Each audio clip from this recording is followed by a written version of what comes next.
মুহূর্তে ডিবি কার্যালয়ের সামনে আছেন রিপোর্টার নিবিড় সাহা। সরাসরি যাচ্ছি তার কাছে।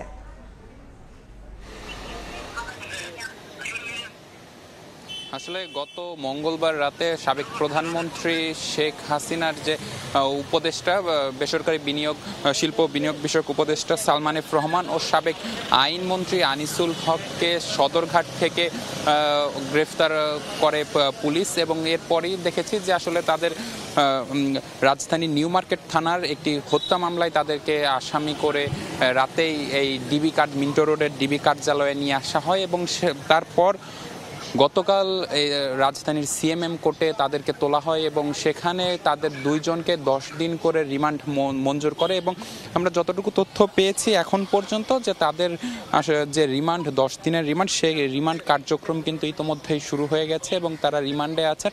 যদিও আমরা এর মধ্যে কোনো তথ্য পাইনি যে আসলে তারা কোনো কি জিজ্ঞাসাবাদে পুলিশকে কি ধরনের তথ্য দিয়েছেন, সেসব বিষয়ে এখনো পর্যন্ত আমরা জানতে পারিনি। তো দিন যতই যাবে আমরা আশা করি যে আমরা তারা যে তথ্যগুলো দিবে, সাবেক আইনমন্ত্রী এবং সালমান এফ রহমান যে তথ্যগুলো দেবেন সেগুলো হয়তো আমরা পাবো। এবং গত রাতে 8টার দিকে আমরা খবর পেয়েছি যে আসলে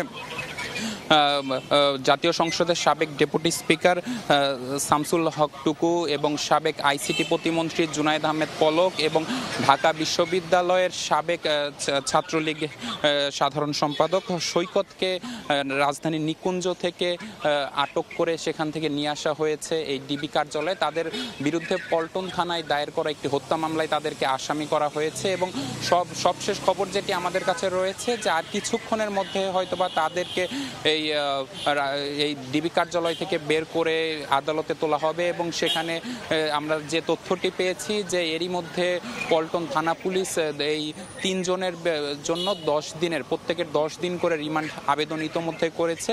তো আমরা কথা বলেছিলাম পুলিশ কর্মকর্তাদের সাথে, তারা আমাদেরকে যেমনটি জানিয়েছেন যে আসলে আরও কিছুক্ষণ পর হয়তোবা দুপুর পরে বিকেলের দিকে কিন্তু তাদেরকে এই ডিবি কার্যালয়ের ভেতর থেকে বের করা হবে এবং নিয়ে যাওয়া হবে এই রাজধানীর সিএমএম আদালতে। তো সবকিছু মিলিয়ে যদি বলা যায় যে আসলে এই ছিল আমার কাছে থাকা সবশেষ খবর।